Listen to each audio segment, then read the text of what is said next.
Hali na, gutom na ako. Musta? Pasensya, unang-una, nagpakasal yung anak ko. Kaya wala ako. Kaya bago ang lahat, nais kong magpaumanhin kay Selly, kay Nympha, kay Mian, kay Aaron, kay RG, at sa iba pa na hindi ko nasasagot. Nakita ko lang yung mga text ninyo nung dumating ako. So, na-stuck pa ako sa Bagyo. Nabutan ako ng Bagyo eh. Kaya ang tagal kong bago makabalik. So, paumanhin na lamang sa mga hindi nasagot at hindi napagbigyan ng kung ano-anong interview. So, You voted for SPGs? nakisama lang ako kay BG at kay Bato. At sana manatiling buo ang tropang Duterte 5. At ma'am, dahil po doon, sa pananitiling buo ng Duterte 5, kaya kayo sumama? Yes, kasi sabi ni Bong at saka ni Bato, committed sila kay Cheese. So, sunod-sunuran na lang po kami. So, ano expectation mo, ma'am? Are you hoping hindi maulit yung nangyari sa 2025 natin at other state? Well, yes, at sana igalang rin ang mga rules ng kada committee. Dahil sana hindi na maulit ang nangyari doon sa Foreign Relations Committee. Mamalibat ka na ng SONA, ma'am, yasa? Hindi na ako pupunta dahil nakaschedule pa rin ang walang kamatayang Nutribus at iba pang pagtulong sa ating mga nasalanta ng bagyo. Pupunta ako sa ilang school building at school houses kung saan yung mga bata nag-iintay ng pagkain, ng school supplies na nasira.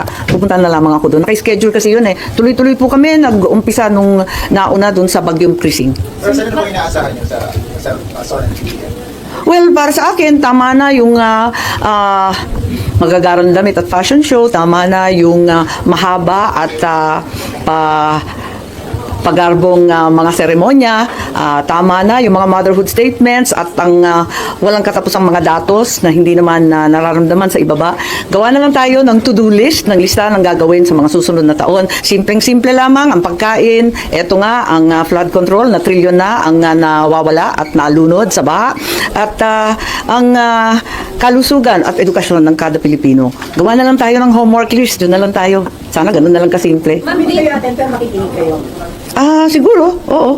Ma'am, hindi po ba Abala ako ang haba ng listahan namin eh. Medyo na-absent kasi ako. Ma'am, sorry. Ma'am, hindi po ba priority yung pag-attend muna sa SONA today and sa ibang araw yung mga schools po? Dito na lang. Since isang beses na Palagay ko ang priority sa dalawang nakalipas na linggo ay tulungan ng ating mga kababayan na nasalanta ng bagyo. Mukhang maliwanag naman yun. May namatay pa. Kaya talagang kinakailangan. Tutukan natin itong problema ng bagyo.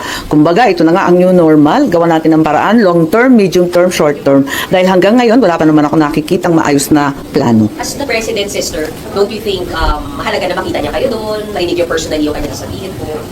Palagay ko marami naman akong dapat gawin at maitutulong. Pero it doesn't mean naman na kinumbinsi kayo ni VP Sara not to attend also. Ay, hindi pa kami nag-uusap tungkol doon. I think hindi pa siya umuwi.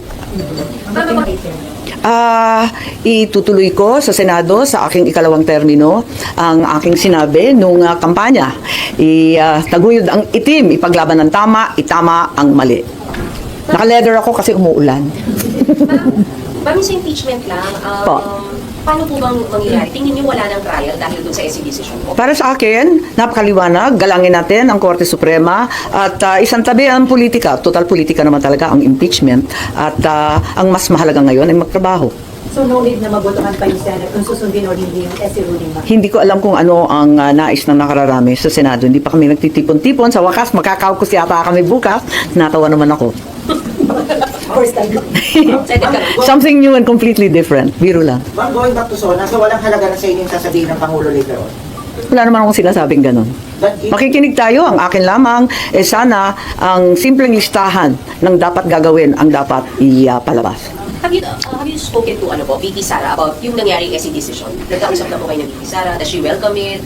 Well, kinongratulate ko lang siya pero sa katutak ang nagkakongratulate at nagpadala siya ng Bible verse Ano ba na nagpapasalamat sa Panginoon sa lahat ng ginawa niya para sa atin na kabutihan. Should the Senate leadership address yung issue na sinasabing budget insertion sa 2020? Yes, they should. They should answer it squarely and openly. How do you feel about it regarding that allegation? To my mind, it's not an allegation, it's the truth. Kaya hindi ako pumirma ng budget 2025. Alam po ninyo yun. Ako unang nagbunyag, tumayo ako noong early December tungkol sa BICAM at pinoprotesta ko ang proseso at yung mga pangyayari. So ma'am, dapat magpaliwanag yung ilan yung kasamahan na na-mention na nag-insertion. Hindi ko alam kung sino-sino yan, dami-daming haka-haka. Sana hindi na maulit. But did you come across the list of projects, mga questionable projects, mga double entries sa Well, napakaliwanag naman na nangyari nung kampanya na bilyon-bilyon ay winaldas sa kung ano-ano. Ma'am, yung hindi niyo po pag-attend mamaya po sa SONA, won't it be seen as yung dun sa riff niyo po with the President? Hindi, nakikiisa lamang ako sa Duterte Block po at hindi naman talaga pupunta. Hindi pumunta last year si Bongo, si Bato, hindi rin pupunta si Robin, ako rin, si Senator Marcoleta. Hindi ko alam kung ano ang desisyon. Pero nag-usap-usap po kami na hindi talaga pupunta. Ano po yung decision niyo as a block? Bakit po hindi kayo pupunta as a Duterte Block? Hindi ko alam kasi yun ang napagkasunduan. At last year nga, like I said, sina Bongo at saka sina Bato hindi na pumunta. Pero kapatid na Villar, ma'am, di ba kasama sa Duterte Block? I think a-attend sila. Ma'am, sorry, sino po sa Duterte Block ulit yun? Hindi po makakarating mamaya. Kayo po, Ang pagkaalam ko yung apat, kayo po. Robin. Si Marcoleta hindi pa sure. hindi pa sure yata. Pero parang he will go. Is that a statement, ma'am? Yung hindi niyo pag-attend kayo hapa? And what kind of statement? Ano pong statement yung gusto niyo pa-attend? Nasa sa inyo, pero para sa akin, ako personally, talagang ayoko pumunta kasi may napakaraming dapat gawin na para sa akin, urgent and important. Yung sa SONA, makikinig naman tayo. Alam ko na ilalathala naman lahat ng mga sasabihin ni Presidente sa ating mga pahayagan, sa radyo, sa TV. Mababasa naman namin yon at masusundan. Samantalang yung mga nangangailangan ng tulong, hindi na makakapag-intay. Tanghali na, gutom na ako. Musta? Pasensya, unang-una, nagpakasal yung anak ko, kaya wala ako, kaya bago ang lahat, nais kong magpaumanhin kay Selly, kay Nympha, kay Mian, kay Aaron, kay RG, at sa iba pa na hindi ko nasasagot. Nakita ko lang yung mga text ninyo nung dumating ako. So, na-stuck pa ako sa Baguio. Nabutan ako ng Baguio kaya ang tagal kong bago makabalik. So, paumanhin na lamang sa mga hindi nasagot at hindi napagbigyan ng kung ano-anong interview. So, You voted for SPGs. nakisama lang ako kay BG at kay Bato. At sana manatiling buo ang tropang Duterte 5. At ma'am, dahil po doon, para sa pananitiling buong Duterte 5, kaya kayo sumama. Yes, kasi sabi ni Bong at saka ni Bato, committed sila kay Cheese. So, sunod-sunuran na lang po kami. So, ano expectation mo, ma'am? Are you hoping na hindi maulit yung nangyari sa 2025 budget at other state? Well, yes, at sana igalang rin ang mga rules ng kada committee dahil sana hindi na maulit ang nangyari doon sa Foreign Relations Committee. Mamanilod ka ng SONA mamaya sa Hindi na ako pupunta dahil nakaschedule pa rin ang walang kamatayang Nutribus at iba pang pagtulong sa ating mga nasalanta ng bagyo. Pupunta ako sa ilang school building at school houses kung saan yung mga bata nag-iintay ng pagkain, ng school supplies na nasira. Pupunta na lamang ako doon. Nakaschedule kasi yun eh. Tuloy-tuloy po kami nag-umpisa nung nauna doon sa Bagyong Prising. Pero saan po inaasahan niyo sa Pasolan TV? Well, para sa akin, tama na yung magagarang damit at fashion show, tama na yung mahaba at pagarbong mga seremonya, tama na yung mga motherhood statements at ang walang katapusang mga datos na hindi naman nararamdaman sa ibaba. Gawa na lang tayo ng to-do list, ng lista ng gagawin sa mga susunod na taon. Simpleng-simple lamang ang pagkain. Ito nga, ang flood control na trilyon na ang nawawala at nalunod sa baha. At ang kalusugan at edukasyon ng kada Pilipino. Gawa na lang tayo ng homework list. Doon na lang tayo. Sana ganun na lang kasimple. Ma'am, hindi kayo attend pero makikinig kayo. Siguro. Oo. Ma'am, hindi po ba Abala ako ang haba ng listahan namin Medyo na-absent kasi ako. Ma'am, sorry. Ma'am, hindi po ba priority yung pag-attend mula sa SONA today and sa ibang araw yung mga schools po? Either lang. Since isang beses na Palagay ko ang priority sa dalawang nakalipas na linggo ay tulungan ng ating mga kababayan na nasalanta ng bagyo. Mukhang maliwanag naman yun. May namatay pa. Kaya talagang kinakailangan. Tutukan natin itong problema ng bagyo.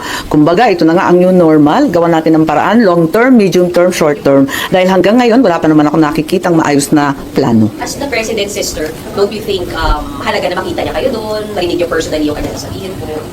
Palagay ko marami naman akong dapat gawin at maitutulong. Pero ma'am, it doesn't mean naman na kinumbinsi kayo ni VP Sara not to attend also. Ay, hindi pa kami nag-uusap tungkol doon. I think hindi pa siya umuwi. Ma'am, Itutuloy ko sa Senado sa aking ikalawang termino ang aking sinabi nung kampanya. Taguyod ang itim, ipaglaban ng tama, itama ang mali. Naka-leather ako kasi umuulan.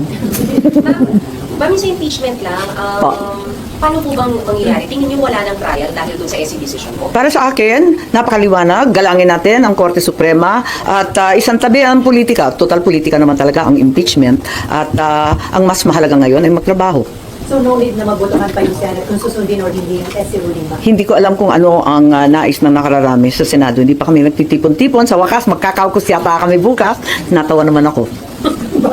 First time. Senator